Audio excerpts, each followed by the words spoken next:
গরুর সবথেকে কম দামি জিনিসটি হলো ফ্যাকসা। আর ফ্যাকসা অধিকাংশ মানুষই খেতে চায় না, যদিও বা খায় ভুঁড়ির সঙ্গে ভেজে বা ভোনা করে খায়, তো অতটাও পছন্দ করে না। তবে ফ্যাকসার এই রেসিপিটি একবার যে ট্রাই করবে সে নিশ্চয়ই ফ্যাকসার ফ্যান হয়ে যাবে আর ফ্যাকসা খাওয়া শিখে যাবে। এতটাই টেস্টি, এতটাই মজাদার এই রেসিপিটি। তো চলেন কথা না বাড়িয়ে মূল রেসিপিতে চলে যাই। আমি 1 কেজির মতো ফ্যাকসা ভালো করে একটু মিডিয়াম সাইজ করে কেটে ধুয়ে নিয়েছি, সঙ্গে নিয়েছি 6টি রসুন। রসুনগুলো আমি তুলে নেব। এখন আমি টকবগে গরম পানি ফ্যাকসার ভিতরে দিয়ে দিব, একদমই জগে খুব টকবগে গরম করে নিয়েছি, সেই পানিটা আমি দিয়ে দিলাম। তো আপনারা চাইলে চুলাও পানি গরম করে এভাবে করে ফ্যাকসাগুলো গরম পানির ভেতর দিয়ে দিতে পারেন। এভাবে করে আমি 2-3 বার গরম পানি চেঞ্জ করে করে ধুয়ে নিয়েছি। এখন আমি যেটা করেছি, চুলায় একটি প্যান দিয়ে দিয়েছি, প্যানে দিয়ে দিলাম তেল। এই তো তেল দিয়ে এখন আমি দিয়ে দিব পেঁয়াজ কুচি। পেঁয়াজ কুচিটা আমি একটু বেশি করেই দিব, কারণ ফ্যাকসা রান্না করার সময় একটু পেঁয়াজটা বেশি দিলে রান্নাটা বেশি টেস্টি হয়। ফ্যাকসার যে আলাদা একটা ফ্লেভার থাকে পেঁয়াজের ফ্লেভারের কারণে চলে যায়। এই পর্যায়ে পরিমাণ মতো লবণ দিয়ে দিলাম। লবণ দিয়ে পেঁয়াজটাকে একটু ভালো করে ভেজে নিব। তো এই পর্যায়ে আমি গোটা গরম মশলা দিয়ে দিলাম, লবঙ্গ, দারচিনি, এলাচ, সঙ্গে দিয়েছি গোটা গোলমরিচ কয়েকটি, দিয়ে এখন দিয়ে দিব কয়েকটি কাঁচামরিচ ফালি করে রেখেছিলাম আগে, সেটা দিয়ে দিলাম। দিয়ে একটু পেঁয়াজটাকে বাদামি করে বা একটু লাল লাল করে ভেজে নিব। এই তো এভাবে করে একটু ভেজে নিয়েছি।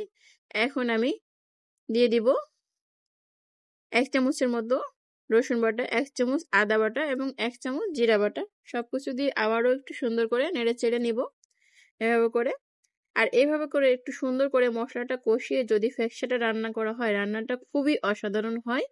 তো এই পর্যায়ে আমি হালকা একটু পানি দিয়ে দিব, কারণ মশলাটা পুড়ে যাওয়ার সম্ভাবনা থাকে, আর কষানোর ক্ষেত্রে একটু পানিটা দিলে বেশি ভালো হয়। এই পর্যায়ে আমি দিয়ে দিব এই তো 2 চামচের মতো লাল মরিচের গুঁড়া, 1 চামচের মতো দিয়েছি হলুদের গুঁড়া, দিয়ে আবারও সুন্দর করে মশলাটা কষিয়ে নিব যতক্ষণ পর্যন্ত তেলটা উপরে ভেসে ভেসে না ওঠে ততক্ষণ পর্যন্ত। এই পর্যায়ে আমি গোটা রসুনটা দিয়ে দিব। রসুনটা আগেই দিব, কারণ ফ্যাকসা সেদ্ধ হতে বেশি সময় লাগে না, আর রসুনটা ওই কারণে একটু আগে দিয়েছি। এই পর্যায়ে দিয়ে দিব ফ্যাকসাগুলো দিয়ে আবারও সুন্দর করে একটু নেড়ে চেড়ে কিছুক্ষণ আমি ঢাকনা দিয়ে রেখে দিব। কিছুক্ষণ বলতে 4-5 মিনিটের মতো ঢাকনা দিয়ে রেখেছিলাম। ঢাকনা ওঠানোর পরে দেখে বুঝতেই পারছেন ফ্যাকসা দিয়ে অনেকটাই পানি ছেড়ে দিয়েছে। আর এই পানিটা দিয়ে আমি সুন্দর করে ফ্যাকসাটা কষিয়ে নিব।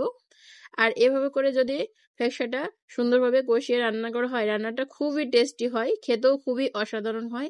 তো আবারও একটু ঢাকনা দিয়ে রেখে দিব। এই তো 2-3 মিনিটের মতো ঢাকনা দিয়ে রেখে দিব। এই তো ঢাকনা ওঠানোর পরে দেখে বুঝতে পারছেন অনেকটাই কষানো হয়ে গিয়েছে, পানিটা অনেকটা শুকিয়ে গিয়েছে। এক্ষেত্রে সবসময়ের জন্য চুলার আঁচ মিডিয়ামে রাখতে হবে, তা নাহলে নিচে লেগে যাওয়ার সম্ভাবনা থাকবে। এ পর্যায়ে পানিটা একদমই শুকিয়ে গিয়েছে। আমি কিন্তু কোনো পানি দিই নাই, ফ্যাকসা থেকে যে পানিটা বের হয়ে এসেছে সেটা দিয়েই আমি সুন্দর মতো কষিয়ে নিয়েছি। পানিটা একদম শুকিয়ে তেলটা উপরে ভেসে ভেসে উঠেছে। এখন আমি কিছুটা পানি দিয়ে দিব, আর এই পানিটা দিয়ে আমি রান্নাটা শেষ করব। এই তো এখন একটু নেড়ে চেড়ে কিছুক্ষণ ঢাকনা দিয়ে রেখে দেবো। কিছুক্ষণ বলতে 5 মিনিটের মতো ঢাকনা দিয়ে রেখেছিলাম। ঢাকনা ওঠানোর পরে দেখে বুঝতে পারছেন রান্নাটা অনেকটাই হয়ে এসেছে। আর এখন আমি দিয়ে দেবো আমার হাতের স্পেশাল সেই মশলাটা। অনেক প্রকারের মশলা সুন্দর মতো ভেজে আমি বেটে এই মশলাটা করে রাখি, আর এই মশলাটা দেওয়ার পরে যে কোনো রান্না সাধারণ থেকে অসাধারণ করে দেয়। রান্নাটা একদমই শেষের দিকে মাশাআল্লাহ দেখতে অনেক লোভনীয় হয়েছে, আর খেতে যে কি অসাধারণ ছিল আসলে বলে বোঝানো যাবে না। রসুনটা একটু ভাতের ভিতর মেখে নিয়ে খেলে যে কি অমৃতর মতো লাগে আসলে বলে বোঝানো যাবে না। সেটা বুঝতে হলে অবশ্যই সামনে কুরবানি ঈদ আসতেছে, মাংস খেতে খেতে যখন একদমই দাঁত ব্যথা হয়ে যাবে তখন ফ্যাকসার এরকম একটি রেসিপি করে সবাইকে চমকে দিতে পারেন এবং বাসায় সবাইকে নিয়ে একটু সুন্দর সময় উপভোগ করতে পারেন। আর রেসিপিটি ভালো লাগলে প্লিজ একটু লাইক, কমেন্টস এবং শেয়ার করতে ভুলবেন না। আল্লাহ হাফেজ, সবাইকে অনেক অনেক ধন্যবাদ, ভালো থাকবেন সবাই।